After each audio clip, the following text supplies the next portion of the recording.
The guy on the KFC bucket wasn't a businessman. He wasn't a trained chef. He spent most of his life getting fired, going broke, and starting over. And the company he built, he almost never started it. He was forced into it by a highway. Here's what actually happened. Harland Sanders was born in 1890 in Henryville, Indiana. His dad died when he was 6. By 7, he was cooking meals for his younger siblings while his mother worked. He left home at 12 to find work. Over the next 20-plus years, he cycled through jobs constantly: farmhand, railroad worker, insurance salesman, ferry operator. He even practiced law for a bit, until he got into a fistfight with his own client in a courtroom, and that was over. By 40, he had a wife, kids, and no real stability to speak of. In 1930, Shell Oil offered him a service station lease in Corbin, Kentucky, right on U.S. Route 25, one of the main roads connecting the Midwest to Florida. Sanders took it. The restaurant part wasn't planned. He just started feeding travelers off his own dining table in the back of the station.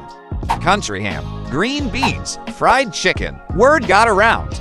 People started coming specifically for the food. By the late 1930s, he'd expanded into a real restaurant, Sanders Cafe, and he was obsessing over one problem. Frying chicken took 30 minutes a batch. For a busy restaurant, that kills you.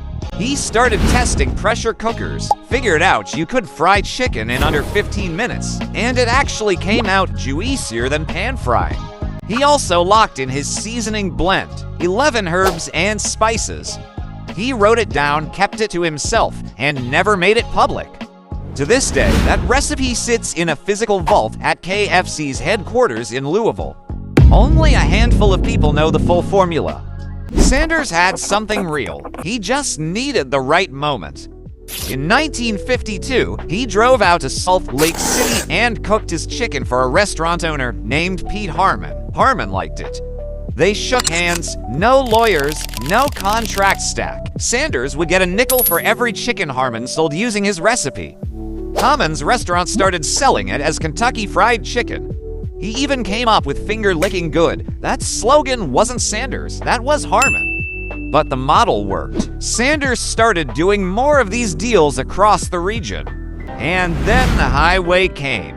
In 1955, a new interstate bypass was built around Corbin, Kentucky, rerouting traffic away from Route 25 entirely. Sanders' restaurant lost its customers almost overnight. He sold the property, barely cleared his debts, and ended up with nothing. He was 65 years old. His first Social Security check arrived, $105. Most people at 65 are winding down. Sanders looked at that check and decided he had exactly one thing worth selling. He packed a pressure cooker and his spice blend into his car and started driving. The pitch was simple: show up at a restaurant, cook the chicken. If they like it, sign a deal for cents per chicken. He slept in his car. He wore his white suit because it looked more professional. And he kept getting told no. The number most sources cite: over 1,000 rejections. Restaurant owners said it was too expensive, too complicated. They didn't want to change their menu. Sanders kept driving anyway.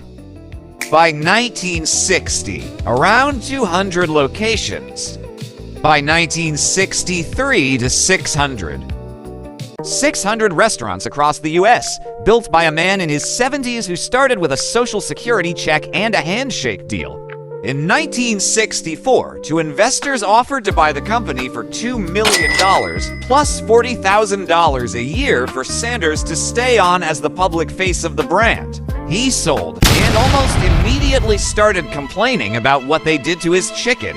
He called the new gravy, his words, sludge with a wallpaper paste base. In 1973, he actually sued KFC over recipe changes. They settled, but he never stopped showing up. He kept traveling, doing appearances, wearing the white suit, because even if the company wasn't his anymore, the Colonel still was.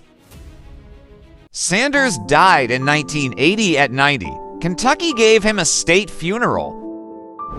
KFC had around 6,000 locations when he died. Today, it's over 30,000 across 140 countries. All of it started with a guy who lost his restaurant at 65, packed a pressure cooker into his car, and refused to stop driving.